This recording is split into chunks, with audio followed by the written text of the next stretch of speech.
Hello students. और आज हम पढ़ने वाले हैं फॉर्म्स ऑफ बिजनेस ऑर्गेनाइजेशन। तो ये टॉपिक पढ़ने के बाद we will be able to identify different forms of business organisation. और एक्सप्लेन करेगा ये चैप्टर हमारा फीचर्स, मेरिट एंड लिमिटेशंस बताएगा। और we will be easily distinguish between various forms of organization। हम यहाँ पे पढ़ने वाले हैं वेरियस फॉर्म्स ऑफ ऑर्गेनाइजेशन, जिसमें हम सबको डिस्टिंग्विश कर पाएंगे, उनके बीच का डिफरेंस पता चल जाएगा। और हम कुछ फैक्टर्स पढ़ेंगे जो कि बिजनेस ऑर्गेनाइजेशन को डिटरमाइन करते हैं। चलिए आगे पढ़ते हैं, हम लोग स्टार्ट करते हैं टॉपिक को। तो इंट्रोडक्शन से स्टार्ट करते हैं। तो जब हम कोई बिजनेस स्टार्ट करते हैं, तो जैसे आप कोई बिजनेस स्टार्ट कर रहे हैं तो सबसे मेन होता है कि हम चूज करें फॉर्म ऑफ बिजनेस। ठीक, तो अगर हम चूज कर रहे हैं फॉर्म ऑफ बिजनेस, तो हम कौन सा फॉर्म चूज करेंगे? तो हम वही फॉर्म चूज करेंगे जो हमारे बिजनेस को सबसे ज्यादा सुटेबल रखेगा।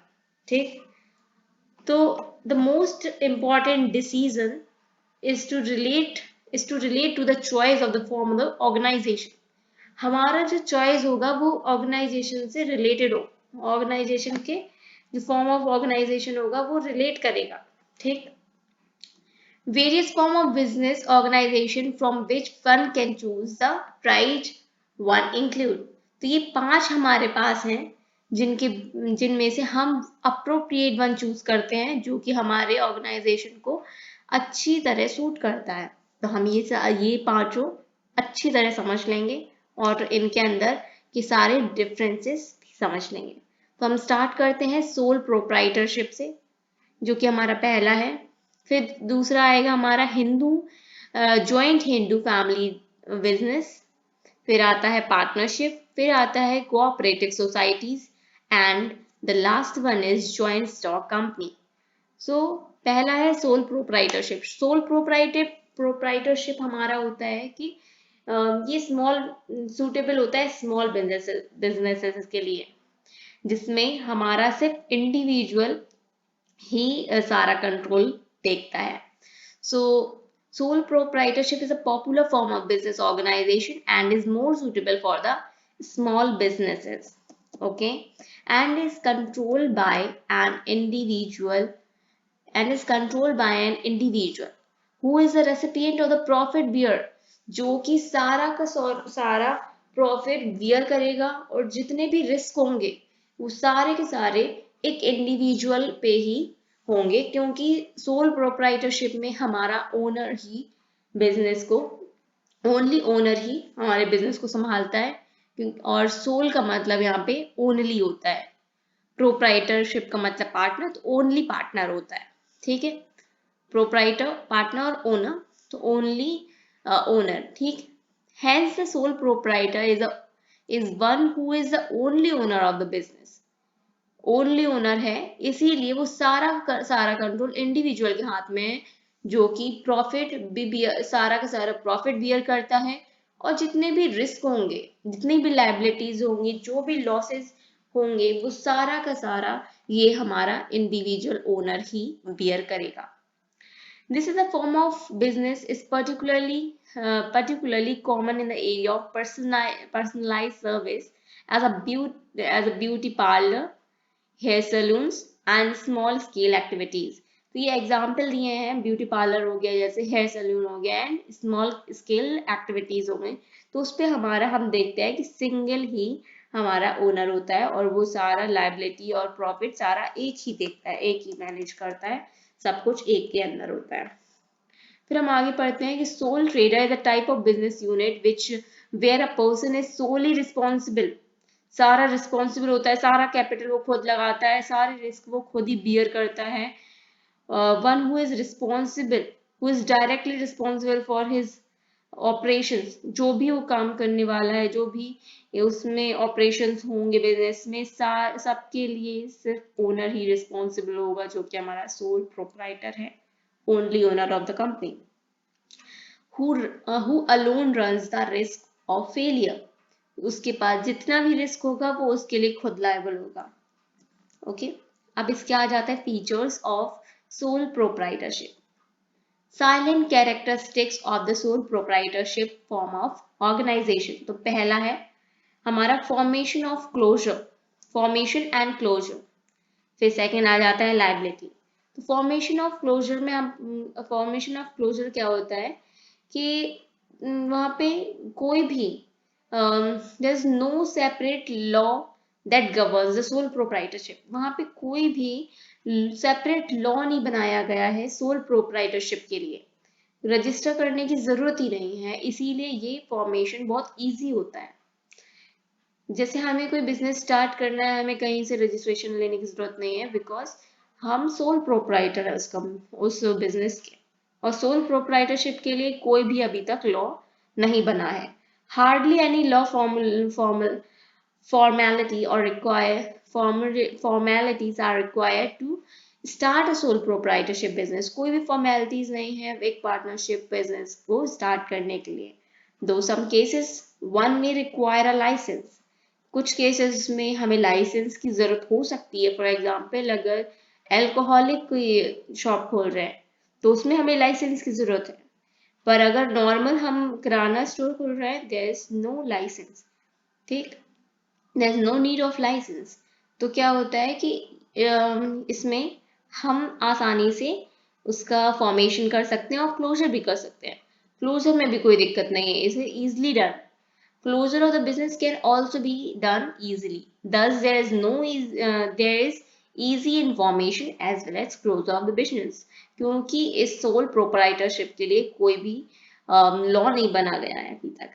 इसकी लाइबिलिटी कैसी होती है सोल प्रोप्राइटरशिप की? तो ये अनलिमिटेड होगी, क्योंकि ओनली ओनर है, तो जो वो मैनेज कर रहा है उसके लिए वो खुद ही लायबल है। ठीक है। हैव उसके बाद The owner is personally responsible for the payments of debts। वो खुद ही लायबल है पेमेंट्स ऑफ डेट्स के लिए। जो भी लाइबिलिटी लॉसेस वगैरह कुछ भी होने वाला है उसके लिए वो खुद ही रिस्पॉन्सिबल है। अगर अगर वो डेट को फुलफिल नहीं कर पा रहा है, रीपे नहीं कर पा रहा है, तो उसके पर्सनल पोजेशंस भी उसके इसमें उनको बेच करके उसकी लायबिलिटी कम की जाएगी। The owner is personally responsible for payment of debts. ठीक है, पर्सनली लायबल है, उसके लिए वो अपनी पर्सनल कार भी बेचेगा, अदर एसेट्स उसको सब बेचना पड़ेगा फॉर रीपेमेंट ऑफ डेट्स। ठीक है। फिर आ जाता है हमारा थर्ड पॉइंट। कहता है sole risk bearer and profit recipient. अकेला ही प्रॉफिट लेगा और अकेला ही रिस्क बियरर है। जितने भी लॉसेस होंगे सबके लिए अकेला सोल प्रोप्राइटर ही, अकेला ओनर ही लायबल है। born all alone the sole proprietor and all the benefits। सारे वो खुद ही लेने वाला है। कंट्रोल कंट्रोल भी अकेले का खुद का है, कोई पार्टनर ही नहीं है साथ में, तो अकेले का ही है, नौकर का तो होगा नहीं कंट्रोल। तो all control comes under the owner only. तो all decisions lies absolutely with a sole proprietor, क्योंकि कोई और हमारा ओनर है ही नहीं। फिर फिफ्थ पॉइंट आ जाता है हमारा नो सेपरेट एंटिटी। कोई सेपरेट एंटिटी नहीं है। ठीक। In the eye of the law, no distinction is made between the sole trader and business। कोई भी सेपरेट एंटिटी नहीं है, क्योंकि इसमें लॉ नहीं बनाया गया है। ठीक है। The owner is therefore held responsible for all the activities of the business। हमारा जो बिजनेस है और जो ओनर है वो उन दोनों में कोई भी डिफरेंस नहीं है, ये दोनों एक ही एंटिटी हैं। जैसे हम अभी कहते हैं कि हम और भी लॉ पढ़ते हैं कंपनीज लॉ में, तो क्या होता है कि हमारा जो बिजनेस और ओनर है वो दोनों अलग अलग एंटिटीज होते हैं, पर ऐसा सोल प्रोप्राइटरशिप में नहीं होता है, बिकॉज इन दोनों में कोई डिस्टिंक्शन नहीं है। जो हमारा ट्रेडर है, सोल ट्रेडर, और बिजनेस दोनों एक ही एंटिटी हैं। ठीक है। इसलिए जो हमारा ओनर है वो सारी की सारी एक्टिविटीज के लिए रिस्पॉन्सिबल होता है जो कि बिजनेस में किया गया हो। इसीलिए तो हमारा अनलिमिटेड लाइबिलिटी है। ठीक। Lack of business unit, lack of business continuity. अब तुम्हारा बिजनेस जो है वो तभी तक कंटिन्यू चलेगा जब तक कि ओनर है। अगर ओनर की डेथ हो जाती है, इंसैनिटी, इंसैनिटी का मतलब होता है अनसाउंड माइंड। अगर पागल हो जाता है या इम्प्रिजनमेंट हो जाती है, जेल चला गया, फिजिकल अलाइनमेंट हो गई, बैंकरप्ट हो गया, तो फिर हमारा बिजनेस थोड़ी ना कंटिन्यू चलेगा। कंटिन्यू तभी चलेगा जब बिजनेस का ओनर सही सलामत होगा। और अगर बिजनेस का ओनर ही सही सलामत नहीं है तो the business will not continue. ठीक है। तो ये इसका फीचर है कि lack of business continuity because owner अकेला ही है यहाँ पे, उसको कुछ भी होता है तो कंटिन्यू नहीं होगा। फिर आ जाती हैं हमारी मेरिट्स। तो इसमें पढ़ लेते हैं कि इसका मेरिट्स क्या है। मेरिट्स होती है हमारी एडवांटेजेस। ठीक है।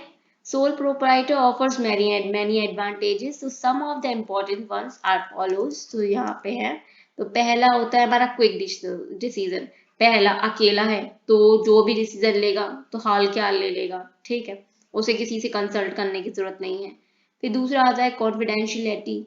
कॉन्फिडेंशियलिटी ऑफ इंफॉर्मेशन, क्योंकि उसे किसी को बताना ही नहीं है, कोई पार्टनर ही नहीं है, उसे सिर्फ अपना डिसीजन खुद ही लेना है।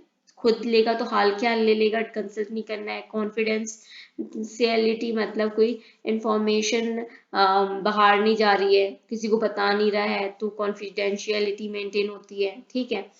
Sole trader is not bound by the law to publish the firm's account. और ये लॉ भी बोलता है कि सोल प्रोप्राइटरशिप को ये जो अकाउंट्स होते हैं फॉर्म के, वो देने नहीं होते हैं, पब्लिश नहीं करने होते हैं। ठीक है, किसी को शो नहीं करने होते हैं। फिर थर्ड आ जाता है डायरेक्ट इंसेंटिव्स। डायरेक्ट इंसेंटिव्स में क्या है कि जो भी प्रॉफिट कमाएगा उसको, वो सारा का सारा किसका होगा, ओनर का, क्योंकि उसे किसी को देना ही नहीं है। ठीक। फिर आ जाता है हमारा and it provides a maximum incentive to the sole trader। जितना भी वो वर्क करेगा सब सारा का सारा इंसेंटिव किसे मिलेगा, सोल ट्रेडर को, इसीलिए मैक्सिमम है। ठीक है। सेंस ऑफ अकम्पलिशमेंट, जब वो जो काम करेगा उसको सारा का सारा वो प्रॉफिट है उसे खुद मिल जा रहा है, तो उसके अंदर एक सेटिस्फेक्शन होगा, पर्सनल सेटिस्फेक्शन होगा कि हाँ, कि वो जो वो काम कर रहा है उससे उसको आउटकम भी मिल रहा है। The knowledge that one is responsible for the success of the business, और उसके लिए वो जो काम कर रहा है वो उसकी बिजनेस की सक्सेस के लिए वो खुद रिस्पॉन्सिबल है। not only the contribute not only contribute to the self satisfaction but also instill in the individual a sense of accomplishment। एक sense of accomplishment आ जाता है कि yes, मैंने accomplish कर लिया, and confidence in one's ability। जब वो business में कुछ काम को accomplish कर लेता है तो उसके अंदर एक कॉन्फिडेंस आ जाता है, और कॉन्फिडेंस आ जाएगा तो उसकी एबिलिटी बढ़ेगी। ठीक। कि वो और उसको अच्छी तरह और कर सकता है, प्रॉफिट भी मिल रहा है उसको अकेले को, तो एक कॉन्फिडेंस आ जाता है उसमें। ठीक है। Easy of formation and closure, हम पहले भी पढ़ चुके हैं ऊपर कि कोई लॉ नहीं है, इसको सेपरेटली कवर नहीं कर रहा है, तो इजी स्टार्ट है और इजी क्लोजर है। ठीक। फिर लिमिटेशंस हो जाती हैं कुछ हमारी। तो पहला लिमिटेशन है लिमिटेड रिसोर्सेज। अब अकेला हमारा सोल प्रोप्राइटरशिप है, सोल ओनर है, तब ओनर के पास जितना भी रिसोर्स होगा वो उतना ही लगा पाएगा ना। और पार्टनरशिप तो वो है नहीं कि किसी और पार्टनर को इन्वॉल्व कर लो और हमारे रिसोर्स एक्सटेंड हो सकेंगे। लोन उतना ही ले पाएगा जितना उसकी औकात होगी। ठीक। Bank and other lending institution may heritage to extend a long-term loan. Hesitate to extend a loan. Hesitate करेंगे बैंक कि कतराएंगे कि हाँ कि हम इसको लोन दे तो दे क्यों। अगर उसकी सिविल अच्छी है और उसका स्टार्टिंग में उसको दिक्कत होगा, इतनी जल्दी बिजनेस में लोन नहीं मिल जाता है, तो उसको बैंक लोन देने में हिचकिचाएंगे। ठीक, अकेला ओनर है, बिजनेस सही से चला पाएगा कि नहीं चला पाएगा। ठीक है। और सिंगल बिजनेस में क्या होता है, इट इज रेयरली ग्रोथ होती है उनमें, उसकी साइज की वजह से, क्योंकि उसमें लिमिटेड रिसोर्सेज होते हैं। फिर आ जाता है हमारा सेकंड पॉइंट, कहता है limited life of the business concern. अब बिजनेस की जो लाइफ होती है वो लिमिटेड होती है, क्यों, जितनी की उसकी ओनर की होगी। ओनर जब तक है तब तक हमारा बिजनेस है। तो ऐसे में ये लाइबिलिटी बन जाती है, unlimited liability of the owner. Owner को अगर लॉस हुआ तो उसकी खुद की पर्सनल प्रॉपर्टीज भी बिकाऊ हो जाएंगे। ठीक, तो ऐसे केस में ये सोल ओनर जो है उसके ऊपर ये बहुत ज्यादा बर्डन टाइप होता है। ठीक, unfavorable circumstances can create a serious financial burden on the owner। और अगर कोई भी अनफेवरेबल कंडीशन इसके बिजनेस में होती है तो जायज है कि उसको बर्डन फेस करना ही पड़ेगा। फिर आ जाता है हमारा फोर्थ पॉइंट, कहता है limited meningeal ability. Limited meningeal ability होती है क्योंकि ओनर को जितना आएगा वो उतना ही उसको कर पाएगा, कहीं से वो कंसल्ट नहीं कर रहा है, किसी से वो डिस्कस नहीं कर पा रहा है डिसीजन। तो जो भी उसकी डिसीजन मेकिंग होगी वो खुद के बेसिस पे होगी, खुद की नॉलेज और खुद की एबिलिटी पे होगी, इसीलिए लिमिटेड मैनेजियल है। ठीक, समझ गए। फिर हम आगे पढ़ते हैं। Also, due to limited resources, sole proprietor may not be able to employ and retain talented and ambitious employees। वो अब इस वजह से सोल प्रोपराइटर है, इस वजह से एम्प्लॉय भी हायर नहीं कर सकता है वो, ये टैलेंटेड और एम्बिशियस। ठीक है ना। फिर आ जाता है शॉर्ट, इस वजह से क्या होता है, शॉर्ट कमिंग्स हो जाती हैं बिजनेस में। It require less amount of capital.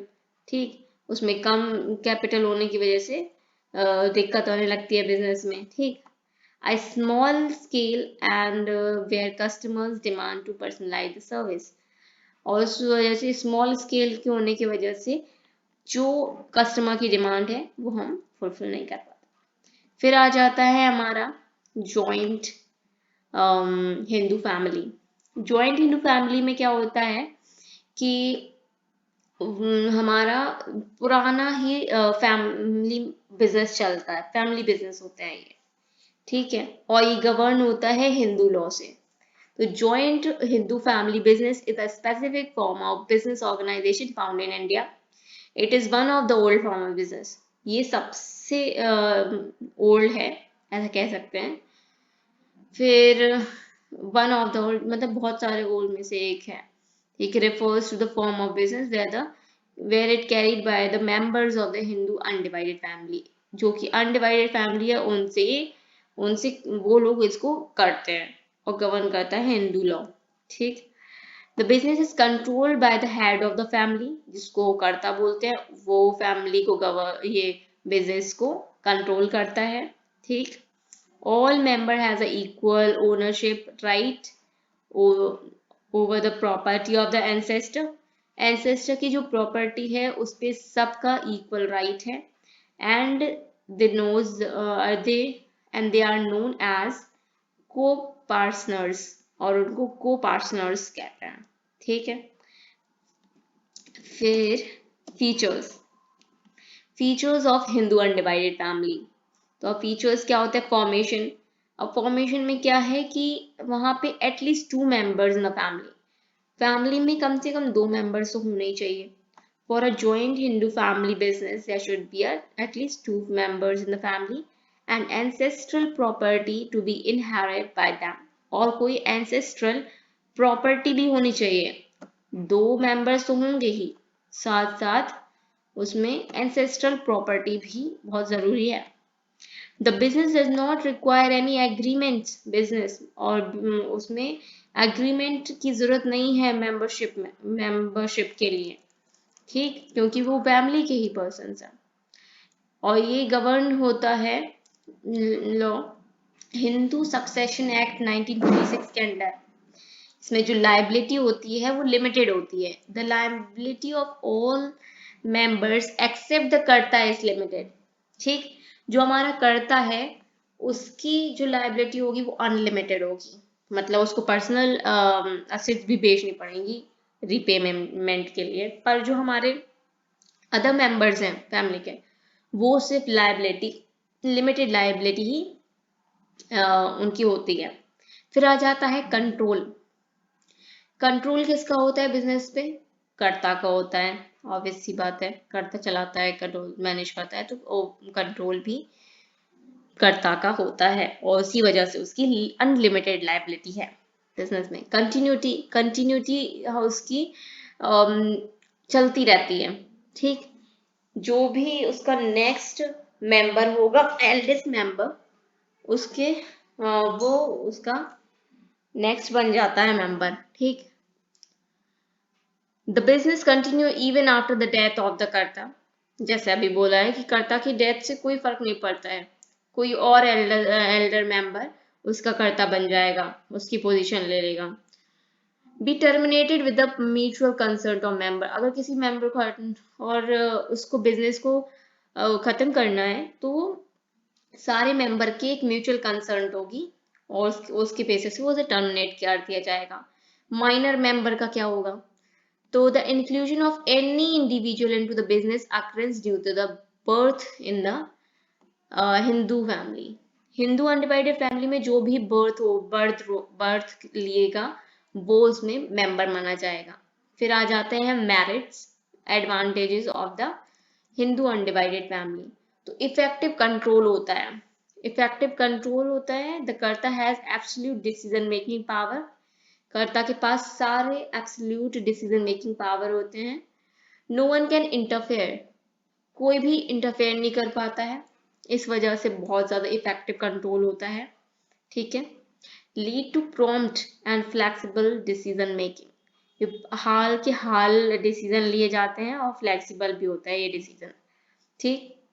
Continue business existence, continue चलता रहता है business even after the death of the कर्ता, और उससे कोई फर्क नहीं पड़ता है हमारे बिजनेस पे, क्योंकि जो हमारा नेक्स्ट एल्डेस्ट मेंबर होगा he will be taking the position of the कर्ता, ठीक है, वो उसकी कर्ता की पोजीशन ले लेगा, ठीक, और उसके बाद और उसकी वजह से कंटिन्यूटी रहती है बिजनेस में, और उसकी कंटिन्यूटी थ्रेटन नहीं होती है उस, ठीक।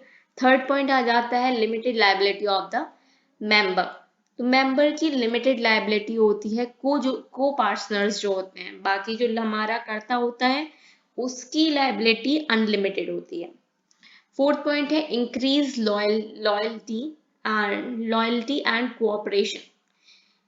Since the business is run by the member of a family, there's a greater sense of loyalty.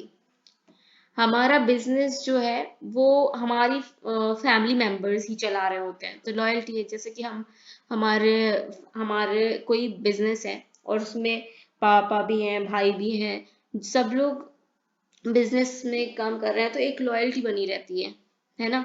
और ग्रोथ भी हमारे अचीवमेंट्स से रिलेटेड होती है, हमारी फैमिली की अचीवमेंट से हमारे बिजनेस की ग्रोथ भी लिंक्ड होती है, ठीक। फिर आ जाते हैं लिमिटेशन। लिमिटेशन में पहला है limited resources. The joint family business faces the problem of limited capital, क्योंकि वो सिर्फ और सिर्फ अपनी एंसेस्ट्रल प्रॉपर्टी पे ही डिपेंड होते हैं, ठीक। तो उनको कोई भी एक्सपेंशन का जो है स्कोप बहुत लिमिटेड होता है।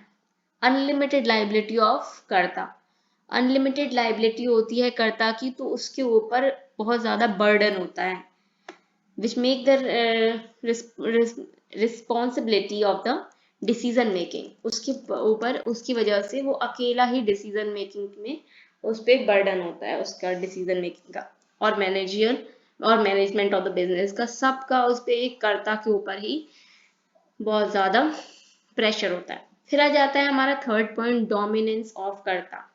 डोमिनेंस ऑफ कर्ता कि कर्ता अपना ही डिसीजन लेके चलता है। तो the karta individually manage the business which may at time not accepted by the other person.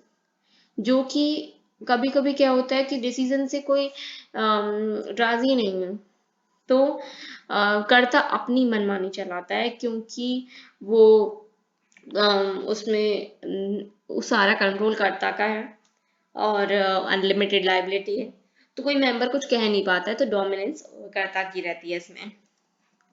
Limited meningeal skills, अब इसमें लिमिटेड मैनेजियल स्किल्स इसमें भी होती हैं, क्योंकि यहाँ पे जितने भी फैमिली स्किल्स होगी वही सिर्फ और सिर्फ उनकी एबिलिटी होगी, वही उनकी एबिलिटी डिसाइड करेगी, उसी के बेसिस पे होगी, और कोई बाहर का मेंबर हो नहीं लगा सकते इसी वजह से। So next, after this we will study the partnership in the next video. Thank you.